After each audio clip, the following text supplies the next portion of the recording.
இந்த dress customisation பார்க்கலாம். Plain georgette மெட்டீரியல்ல ஆரி work பண்ணி தான் ஃபினிஷ் பண்ண போறேன். ஃபுல்லா பாருங்க. லாஸ்ட்ல இந்த ட்ரெஸ் நான் யாருக்கு கஸ்டமைஸ் பண்ணேன் அப்படின்னு சொல்லி நான் சொல்றேன். அது மாரி ஃபைனல்ல பிக்சரும் நான் அட்டாச் பண்ணியிருக்கேன். அது பார்த்தீங்கன்னா உங்களுக்கு தெரியும் எவ்வளோ பெர்ஃபெக்ட்டா இருக்குன்னு.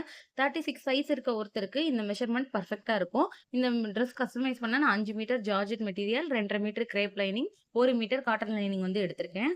லைனிங்ல மார்க்கிங்க ஸ்டார்ட் பண்ணலாம். இப்ப நான் க்ளோஸ் சைடு வந்து என் பக்கம் இருக்க மாரி வச்சிருக்கேன். ஓப்பன் சைடு ஆப்போசிட்ல இருக்கு. லைனிங் கட் பண்ணிட்டு தான் நம்ம வந்து ஆரி ஒர்க் போடணும். ஸோ, நான் லைனிங் வந்து ஃபர்ஸ்ட்டு கட் பண்ணிக்கிறேன். 15 இன்ச் வந்து நான் மார்க் பண்ணியிருக்கேன். இது வந்து தையலோட சேர்த்து ரெடி அளவு எனக்கு 14 இன்ச் வேணும். மேலே 1/2 இன்ச், கீழே 1/2 இன்ச் விட்டு இதே மாரி லைன்ஸ் போட்டு நம்ம எடுத்துக்கலாம். இப்போ கீழேயும் நம்ம ரெடி அளவுக்கும் தையலுக்கு விட்டுருக்கிறதுக்கும் இப்போ நான் போடுற மாரி மார்க் பண்ணிக்கோங்க. மார்க் பண்ணிட்டு நெக்கோட ஓப்பன் வந்து எனக்கு 3 இன்ச் ரெடி அளவு வைக்கணும். அதுக்கப்புறம் நான் ஷோல்டர் வந்து 3.5 வந்து நான் ஷோல்டர் வந்து வச்சுக்கிறேன். ஷோல்டர் வந்து நான் 1/2 இன்ச்சு ஸ்லோப் கொடுத்து தான் மார்க் பண்ண போறேன். இப்போ பார்த்தீங்கன்னா தெரியும் 14 இன்ச் எனக்கு ரெடி அளவு இருக்கு. இப்போ அதுலேருந்து 1/2 இன்ச் கீழே வந்து மார்க் பண்ணணும். இப்போ மார்க் பண்ணிவிட்டு மறுபடியும் இதுக்கு ஒரு லைன் போட்டுக்கணும். இப்போ நம்ம ஸ்லோப் கொடுத்தாச்சு. இதுக்கு கீழே நம்ம ஆம்கோல் வந்து மார்க் பண்ணணும். ஆம்கோல் வந்து நான் 6.5 வந்து மார்க் பண்ணிக்கிறேன். மார்க் பண்ணிட்டு இந்த மாதிரி லைன் போட்டுக்கலாம். இப்போ செஸ்ட்டோட அளவு வந்து 36. 36 டிவைடட் பை 4 பண்ணுறப்ப 9 இன்ச் கிடைக்கும். அதோட 1/4 இன்ச் ஈஸ் அலவன்ஸ் சேர்த்துக்கணும். ப்ளஸ் 1 1/2 இன்ச் சீம் அலவன்ஸ் சேர்த்துக்கணும். இந்த மாதிரி மார்க் பண்ணுறப்ப வியர் பண்ணுறதுக்கு கம்ஃபர்டபுளாகவும் இருக்கும். நம்ம உடம்போட இருக்க மாரி இருக்கும். ஆனா லூஸ் ஃபிட்டிங்லேயும் இருக்கும். இப்போ ஆர்ம் ஹோலுக்கு வந்து மிட் பாயிண்ட்ல இதே மாரி மார்க் பண்ணிட்டு, ஆர்ம் ஹோல் ஸ்கேல் வச்சு மிட் பாயிண்ட்டையும் நம்ம செஸ்ட் போர்ஷனையும் கனெக்ட் பண்ணிக்கலாம். இப்போ நமக்கு கர்வ் வந்து கிடைச்சிருச்சு. இது நமக்கு ஸ்லீவோட விட்த் வந்து 8.25 வேணும். ஸோ அந்த 8.25 இருக்கு. இப்போ ஃப்ரண்ட்டுக்கு வந்து 1/2 இன்ச் உள்ள தள்ளி இதே மாரி மார்க் பண்ணிட்டு, ஆர்ம் ஹோல் ஸ்கேல் வச்சு மறுபடியும் அந்த 1/2 இன்ச்ல இருந்து நம்ம செஸ்ட் போர்ஷனுக்கு இப்போ நான் கனெக்ட் பண்ற மாரி கனெக்ட் பண்ணிக்கோங்க. இந்த மாரி கனெக்ட் பண்றப்போ செஸ்ட் கிட்ட லூஸ் இருக்காது. செஸ்ட்டோட சர்கம்ஃபரன்ஸ் வந்து 32 இன்ச். அது கூட நம்ம 1/4 இன்ச் ஈஸ் அலவன்ஸ் சேர்த்துக்கணும். 1 1/2 இன்ச் சீம் அலவன்ஸ் சேர்க்கணும். 1 இன்ச் டாட்டுக்கு சேர்க்கணும். இந்த மார்க் எல்லாம் மார்க் பண்ணிட்டு நம்ம இதே மாரி லைன்ஸ் போட்டுக்கலாம். இப்போ நம்ம தையலுக்கு விட்டுருக்கோம்ல, அங்கேருந்து 1 இன்ச் எடுத்துக்கணும். 1 இன்ச்சுக்கு ஒரு மார்க் பண்ணிக்கணும். இப்போ வெயிஸ்ட்டோட மிட் பாயிண்ட்ல நம்ம சீம் அலவன்ஸ் விட்டுருக்கோம்ல, அதுக்கு முன்னாடி இருக்கக்கூடிய மிட் பாயிண்ட்ல இருந்து இப்போ நம்ம எடுத்திருக்க 1 இன்ச்சுக்கு இப்போ நான் மார்க் பண்ற மாரி கர்வா மார்க் பண்ணிக்கோங்க. இந்த மாரி நம்ம கர்வ் குடுக்குறப்ப தான் நமக்கு வந்து ஷேப் வந்து பெர்ஃபெக்ட்டா இருக்கும். இது வந்து மத்த ட்ரெஸ்க்கு நம்ம மார்க் பண்ணலாட்டியும், கண்டிப்பா ஜார்ஜெட் மெட்டீரியலுக்கு நம்ம இந்த 1/2 இன்ச் குடுத்து ஷேப் கண்டிப்பா குடுக்கணும். அப்பதான் நமக்கு வியர் பண்றப்ப ஒரு மாரி இழுத்துட்டு இல்லாம இருக்கும். இப்ப நம்ம ஆரி ஒர்க்குக்கு எப்படி மார்க் பண்ணணும்னா, மிட் பாயிண்ட்ல இருந்து ஒரு லைன் போட்டு 3 இன்ச் நம்ம ரெடி அளவு குடுத்துருக்கோம்னா, 2 1/2 இன்ச்சுக்கு நான் இப்ப விட்டுருக்க மாரி மார்க் பண்ணிக்கணும். 3 இன்ச்ல தான் நான் ஆரி ஒர்க் போட்டிருக்கேன்.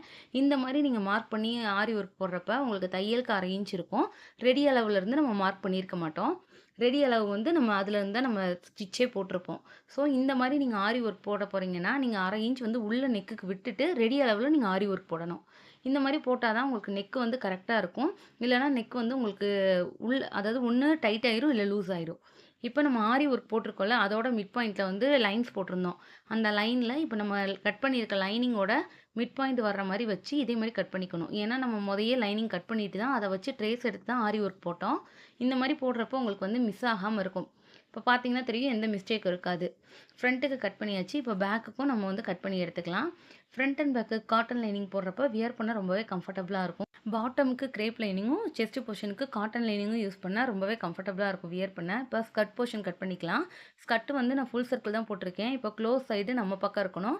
4 கார்னர்லயும் ஓப்பன் சைடு இருக்கணும். இந்த மாரி 4ஆ மடிச்சு போட்டுக்கணும். மடிச்சு போட்டுட்டு வெய்ஸ்ட் ரவுண்டு வந்து 32 அத 6.28ஆல டிவைட் பண்றப்ப 5 இன்ச் வரும். அந்த 5 இன்ச்க்கு இப்போ நம்ம மார்க் பண்ற மாரி வளைவா மார்க் பண்ணிக்கணும். இப்போ நம்மளோட ஹிப்போட ரவுண்ட் மாரி நமக்கு வந்து ஸ்கர்ட் போர்ஷன்ல ரவுண்ட் ஷேப் கிடைக்கும். ஸ்கர்ட்டோட லென்த் வந்து 36. அதோட 1 இன்ச் எக்ஸ்ட்ரா சீம் அலவன்ஸ் சேர்த்து நான் 37 இன்ச் எடுத்துக்கிறேன். இப்போ இந்த மாரி நம்ம வந்து கரெக்ட்டா அந்த ஷேப்க்கு வச்சு நம்ம மார்க் பண்ணணும். ஷேப்ப மாத்தி மாத்தி வச்சு. இப்படி மார்க் பண்றப்ப நமக்கு வந்து ஸ்கர்ட்டோட சர்கம்ஃபரன்ஸ் வந்து கரெக்ட்டா வரும். இப்போ வெய்ஸ்ட் ரவுண்டையும் நம்ம கீழ இருக்க ஸ்கர்ட் போர்ஷனோட மார்க்கிங்கையும் கட் பண்ணி எடுத்துக்கலாம். இப்போ நம்ம மார்க் பண்ணுறப்ப நமக்கு கரெக்டாக தான் நம்ம மார்க் பண்ணியிருக்கோம். கட் பண்ணுறதும் கரெக்டாக தான் கட் பண்ணுவோம். ஆனா கட் பண்ணி முடிச்சதுக்கப்புறம் நான் காட்டுறேன். பார்த்தீங்கன்னா தெரியும். இப்போ கீழ வந்து எந்த அன்ஈவனும் இல்ல. நீட்டா இருக்கும். இப்ப ஃபுல்லா விரிச்சு பார்க்குறப்பயும் நமக்கு எந்த ஒரு அன்ஈவன்னஸும் தெரியாது. ஆனா இதையே நம்ம இந்த மாரி ஃபோல்ட் பண்றப்ப கீழ இந்த மாரி அன்ஈவன் இருக்கும். ஏன்னா இது ஜார்ஜெட் மெட்டீரியல்ல கண்டிப்பா இந்த மாரி எக்ஸ்ட்ரா ஃபேப்ரிக் வரும். இப்போ நம்ம மார்க் பண்ணியிருக்க தேவையான 37 இன்ச்சுக்கு கீழ இருக்கக்கூடிய ஃபேப்ரிக்ல மேல டாப்போட டிப்ல இருந்து நம்ம வந்து மார்க் பண்ணணும். 37க்கு கரெக்ட்டா இதே மாரி வச்சுட்டு, மார்க்கிங் பண்ணிட்டு, எக்ஸ்ட்ரா இருக்க பிசுற வந்து இதே மாரி கட் பண்ணிறணும். இந்த மாரி நம்ம கட் பண்ணா தான் பாட்டம் வந்து நமக்கு ஸ்ட்ரெய்ட் லைனா கிடைக்கும். கீழ வந்து அன்ஈவனா இருக்காது. இப்ப பார்த்தீங்கன்னா தெரியும், கீழ அன்ஈவனா இல்லாம நீட்டா இருக்கு. இந்த மாரி கட்ட வந்து ரெடி பண்ணிக்கலாம். இப்போ பஃப் ஸ்லீவ். பஃப் ஸ்லீவோட லென்த் வந்து நான் 8 இன்ச் வச்சுக்கிறேன். மேல வரக்கூடிய பஃபோட லென்த் வந்து 4 இன்ச் வச்சுக்கிறேன். கேப் ஹைட் 3.6 அதாவது என் செஸ்ட்டோட அளவு 36. 36 வந்து 10ஆல டிவைட் பண்றப்ப நமக்கு 3.6 கிடைக்கும். அந்த 3.6க்கு இதே மாரி கேப் ஹைட் வந்து மார்க் பண்ணிக்கலாம். மார்க் பண்ணிட்டு, இப்ப ஸ்லீவோட விட்த் வந்து எனக்கு 8.25 வேணும். ஸோ, அந்த 8.25க்கு ஒரு மார்க் இந்த மாரி கிராஸா குடுத்துட்டு 1 1/2 இன்ச் சீம் அலவன்ஸ் குடுத்துக்கலாம். சீம் அலவன்ஸ் குடுத்துட்டு, கீழ ஓப்பன் வந்து எனக்கு ஸ்லீவோட ஓப்பன் 6 இன்ச் வேணும். பிளஸ் ஒரு 1 1/2 இன்ச் தையலுக்கு. இந்த மாரி சேர்த்து நம்ம மார்க் பண்ணிக்கணும். ஸ்லீவுக்கும் நீங்க கீழ வரக்கூடிய அந்த ரவுண்டுக்கு ஈஸ் அலவன்ஸ் ஆட் பண்ணா, உங்களுக்கு வியர் பண்ண கொஞ்சம் கம்ஃபர்டபுளா இருக்கும். இப்ப இந்த மாரி மார்க் பண்ணி நம்ம எடுத்துக்கலாம்.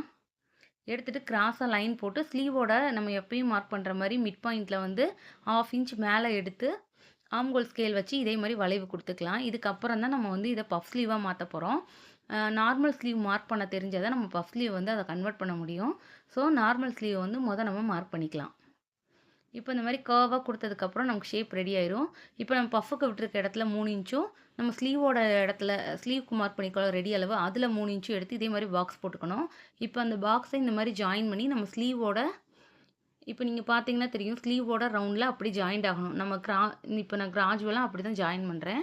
இந்த மாரி ஜாயின் பண்றப்ப நமக்கு வந்து பஃபோட அந்த ஃபேப்ரிக் வந்து ஸ்லீவோட அட்டாச் ஆன மாரி ஆயிடும். அந்த இடத்துல வந்து நம்ம ஒரு நாட்ச் குடுக்கணும். கட் பண்றப்ப நான் காட்டுறேன். அந்த இடத்துல வந்து ஒரு ஷார்ப்பா நம்ம வந்து மார்க்கிங் குடுத்துக்கலாம். இப்ப கட் பண்ணி எடுத்துக்கலாம். இப்ப லாங் பஃப் ஸ்லீவ் நம்ம இந்த மாரி தான் மார்க் பண்ணணும். உங்களுக்கு பஃப் வந்து அதிகமா இருக்கணும். அந்த ஃபேப்ரிக் வந்து லூஸ் இருக்கணும்னா, இன்னும் வந்து எக்ஸ்ட்ரா பிளேஸ் வந்து நம்ம விட்டுக்கலாம். 3 இன்ச் எடுத்திருக்க இடத்துல 4 இன்ச் 4 1/2 இன்ச் வரையும் நம்ம எடுக்கலாம். இப்ப மிட் பாயிண்ட்ஸ்லலாம் அர்க்காத் குடுத்துக்கலாம். அது மாரி நம்ம எந்த இடத்துல ஸ்லீவோட ஜாயின் பண்றோமோ, அந்த இடத்துல இப்ப நான் நாட்ச் பண்ற மாரி பண்ணிக்கங்க. ஏன்னா, இந்த இடத்துல தான் ப்ளீட் ஆரம்பிச்சு, நம்ம வந்து மிட் பாயிண்ட் வரையும் ப்ளீட் எடுக்க போறோம். இப்போ மெயின் ஃபேப்ரிக்க இதே மாரி கட் பண்ணிக்கலாம். இதில வந்து நான் 4 ஃபோல்ட் பண்ணியிருக்கேன். 2 பீஸுமே எடுத்தாச்சு. இப்ப ஃப்ரண்ட் பார்ட்டோட லைனிங்ல மிட் பாயிண்ட்ல இந்த மாரி மார்க் பண்ணி நம்ம நெக்கோட ஷேப்புக்கு நம்ம மார்க் பண்ணிக்கலாம். இது வந்து ஆரி ஒர்க் போட்டிருக்கோம் இல்லையா? அதனால அத எப்படி அட்டாச் பண்றதுன்னு பார்க்கலாம். இதுக்கு வந்து சிங்கிள் ஃபுட்டர் வந்து நம்ம மாத்திக்கணும். நான் வந்து 3 இன் 1 ஃபுட்டர் தான் யூஸ் பண்றேன். ஸோ, அதில வந்து நான் சிங்கிள் கைடு மாத்திட்டேன். மாத்திட்டு நம்ம லைனிங் வச்சு தான் நம்ம மெயின் ஃபேப்ரிக் வந்து மார்க் பண்ணியிருக்கோம். ஸோ, மிட் பாயிண்ட் மீட் ஆகுற மாரி வச்சு, இதே மாரி சிங்கிள் சைடு வச்சு நம்ம ஸ்டிச் போடுறப்ப பீட்ஸும் டேமேஜ் ஆகாது. நெக்கோட ஓப்பனுமே நமக்கு சேஞ்ச் ஆகாது. இப்ப பார்த்தீங்கன்னா தெரியும், ஒட்டி தையல் போடுறப்ப அந்த ஆரி ஒர்க் வந்து வெளிய நல்லா கிளீனாவே தெரியும். எந்த டேமேஜும் ஆகாது. இப்ப ஸ்டிச் பண்ணிட்டு உள்ள இருக்க எக்ஸ்ட்ரா பீஸர கட் பண்ணிட்டு, இந்த மாரி அர்க்காத் குடுத்து எடுத்துக்கலாம்.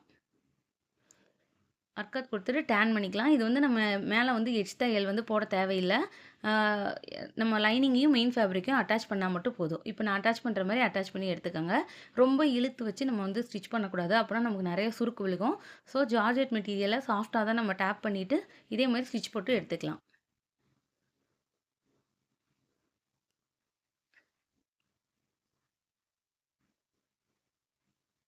ஆம்ஹோல் சைட்லருந்து ஆரி ஒர்க் போடுறதுக்கு வந்து ஒரு 4 இன்ச் வந்து வச்சுக்கலாம். இல்லன்னா 3 1/2 இன்ச் வச்சு ஆரி ஒர்க் போடுங்க. அப்பன்னா இந்த மாரி டிசைன் பண்றப்ப, நமக்கு வந்து ஆம்ஹோல் சைடு வந்து டேமேஜ் ஆகாம இருக்கும். ஸ்லீவுக்கும் நமக்கு வந்து உரசாம இருக்கும். இப்போ ஃப்ரண்ட் அண்ட் பேக் 2மே நான் லைனிங்ல வந்து அட்டாச் பண்ணிக்கிட்டேன். மேல பார்த்தீங்கன்னா தெரியும், அந்த ஸ்லோப் குடுத்துருக்கிறது 2 பக்கமுமே நீட்டா இருக்கும். 2 சைடுக்குமே நான் யூ நெக் தான் குடுத்துருக்கேன். இப்போ ஸ்லீவ் வந்து அட்டாச் பண்ணலாம். ஸ்லீவ் வந்து ரைட் சைடு இப்போ நான் வச்சிருக்க மாரி வச்சுட்டு, 1/2 இன்ச் வந்து நம்ம தையல் கடிக்க போறோம். இத வந்து டேன் பண்ணி, இப்போ நான் தைக்கிற மாரி தைச்சு எடுத்துக்கங்க. 1/2 இன்ச்சுக்கு தைச்சுட்டு நம்ம டேன் பண்ணிக்கலாம். இப்ப பிசுறு பாகம் வந்து உள்ள போயிடும். நமக்கு வந்து நல்ல சைடு வெளிய வந்துரும். இப்ப எடுத்துட்டு மேல ஒரு படிமான தையல் வந்து போட்டுக்கலாம்.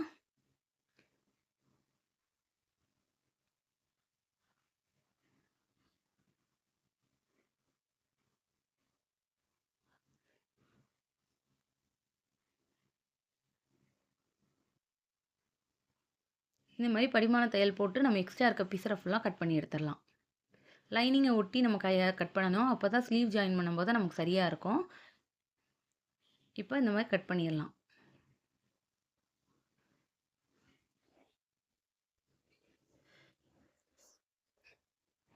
ஸ்லீவ்ல இருக்க எக்ஸ்ட்ரா பீஸர கட் பண்ணா நமக்கு வந்து ஸ்லீவ் வந்து 2 ஸ்லீவுமே ரெடி ஆயிரும்.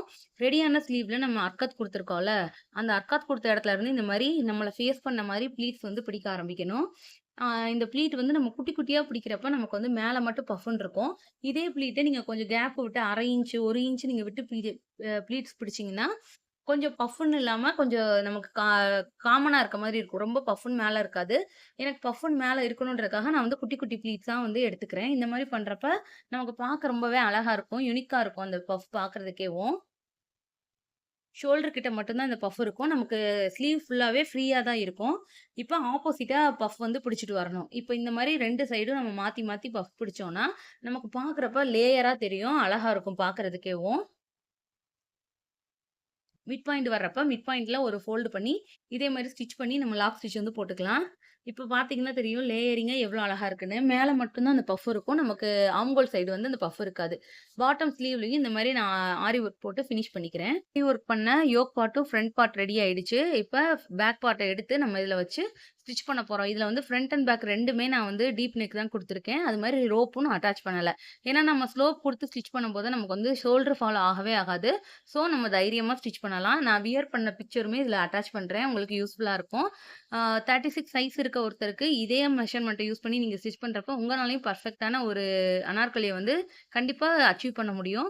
இப்போ ஸ்லீவ் அட்டாச் பண்ணிக்கலாம். ஸ்லீவ்ல வந்து மிட் பாயிண்ட்ல பின் பண்ணி செக்யூர் பண்ணிட்டு, இந்த மாரி கார்னர்ல இருந்து நம்ம ஸ்டிச் பண்ணிட்டு வரணும். இழுக்கக்கூடாது. எந்த இடத்துலயும் இழுத்தாக்கும் நமக்கு வந்து ஸ்லீவோட லென்த் வந்து கொஞ்சம் எக்ஸ்ட்ரா வெளிய வரும். இழுக்காம நம்ம ஃப்ளோவா வச்சு ஸ்டிச் பண்ணா தான் நம்ம வந்து எந்த அளவுக்கு ஸ்லீவ் விட்டுருக்கோம், எந்த அளவுக்கு ஆம்கோல்ல ஸ்லீவ்க்கு நம்ம மெஷர் பண்ணோமோ, அந்த அளவுக்கு இருக்கும். நம்ம இழுத்து ஸ்டிச் பண்ணாக்கும், ஸ்லீவோட லென்த் வந்து கொஞ்சம் வெளிய வந்துரும். அந்த மிஸ்டேக் நெறைய பேருக்கு வரும்.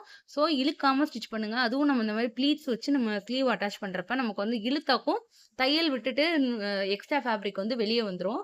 ஸோ, அந்த மாரி பண்ணக்கூடாது. இந்த மாரி ஸ்டிச் பண்ணீங்கன்னா, அழகா நீட்டா இந்த மாரி ஸ்லீவ வந்து நம்மளால ஃபினிஷ் பண்ண முடியும். மேல பார்த்தீங்கன்னா, ஈவனா இருக்கும் நமக்கு. லைன்ஸுமே கரெக்ட்டா இருக்கும்.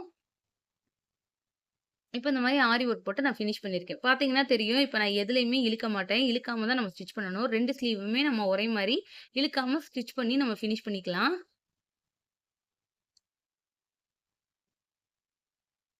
ஸ்லீவ் அட்டாச் பண்ணியாச்சு. இப்ப பஃப் வந்து பெர்ஃபெக்ட்டா இருக்கு.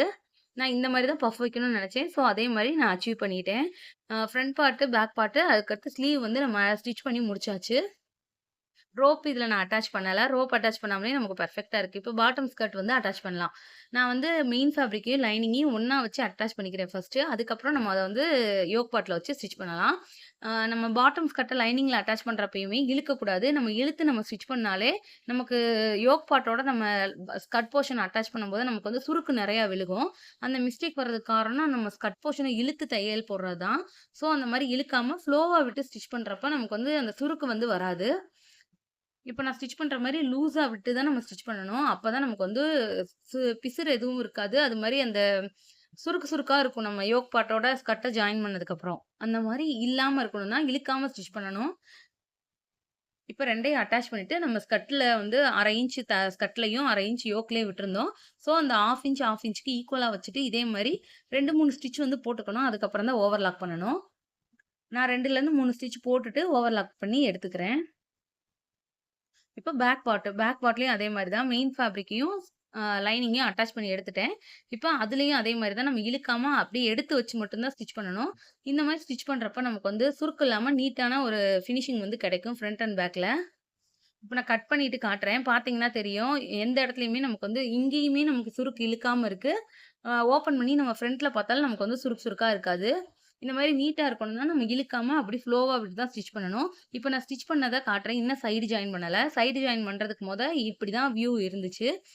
ட்ரெஸ் வந்து இந்த மாரி ஃபினிஷிங் வந்து பெர்ஃபெக்ட்டா இருந்துச்சு. இப்ப சைடு மட்டும் ஜாயின் பண்ணணும். சைடு ஜாயின் பண்ணிட்டா, நமக்கு வந்து ட்ரெஸ் ஃபினிஷ் ஆயிரும். செஸ்ட் போர்ஷன்ல மேல வந்து நான் படிமான தையல் போடாம தான் ஃபினிஷ் பண்ணியிருக்கேன். இப்போ 1 1/2 இன்ச் சீம் அலவன்ஸ் விட்டுருந்தேன். ஸோ, அந்த 1 1/2 இன்ச்க்கு இப்ப நான் மார்க் பண்ற மாரி மார்க் பண்ணிக்கோங்க. சைடு ஜாயினிங் பத்தி நெறைய பேர் கேட்டிருந்தீங்க. அது எப்படி மார்க் பண்ணணும்னா, நம்ம ஆம்ஹோல் சைடு இருக்கக்கூடிய போர்ஷன் வந்து மேல பார்த்து இருக்கணும். அது மாரி ஸ்கர்ட் போர்ஷன் சைடு இருக்குல்ல, அந்த ஜாயினிங் பார்ட்டும் மேல பார்த்து இருக்க மாரி தான் நம்ம வச்சு அட்டாச் பண்ணணும். அப்பதான் நமக்கு பிளஸ் சிம்பல் வந்து கரெக்ட்டா வரும். இனியும் உங்களுக்கு இந்த சைடு ஜாயினிங்ல எதுவும் டவுட் இருந்துச்சுன்னா, கமெண்ட்ல சொல்லுங்க. நான் வந்து ஃபுல்லா எப்படி ஜாயின் பண்றதுன்னு சொல்லி ஒரு வீடியோ செப்பரேட்டா அப்லோட் பண்றேன். இப்போ நம்ம சைடு ஜாயின் பண்ணி எடுத்துக்கலாம். சைடு ஜாயின் பண்ணதுக்கப்புறம் தான் கீழ வந்து பாட்டம ஃபினிஷ் பண்ணணும். பாட்டம் வந்து நான் வயர் யூஸ் பண்ணாம பீக்கோ பண்ணி எடுத்துக்கிறேன். இந்த மாரி பண்றப்ப பாட்டம் வந்து ரொம்பவே ரொம்ப தின்னா இருக்கும். ஃப்ளோயியாவும் இருக்கும். நமக்கு வந்து பார்க்க அழகா இருக்கும். இந்த மாரி தான் ஜிக்ஸாக் தையல் போட்டு நான் பாட்டம் வந்து ஃபினிஷ் பண்ணேன். இதுல பார்த்தீங்கன்னா தெரியும். நம்ம வயர் குடுத்தா கொஞ்சம் வேவியா இருக்கும். வயர் குடுக்காம நம்ம ஸ்டிச் பண்ணாலும் பார்க்க வந்து பாட்டம் ரா எட்ஜ் ஃபினிஷிங் பெர்ஃபெக்ட்டா இருக்கும். இந்த மாரி ட்ரை பண்ணி பாருங்க. இந்த வீடியோ உங்களுக்கு யூஸ்ஃபுல்லா இருந்தா எனக்கு கமெண்ட் பண்ணுங்க. அது மாரி லைக் அண்ட் சப்ஸ்கிரைப் பண்ணுங்க. இந்த ட்ரெஸ் வந்து நான் எனக்காக கஸ்டமைஸ் பண்ணதான் என்னோட birthday outfit. Fit and finishing எப்படி இருக்குன்னு கமெண்ட்ல சொல்லுங்க. இந்த வீடியோ உங்களுக்கு யூஸ்ஃபுல்லா இருந்தா லைக் அண்ட் சப்ஸ்கிரைப் பண்ணுங்க. Thank you.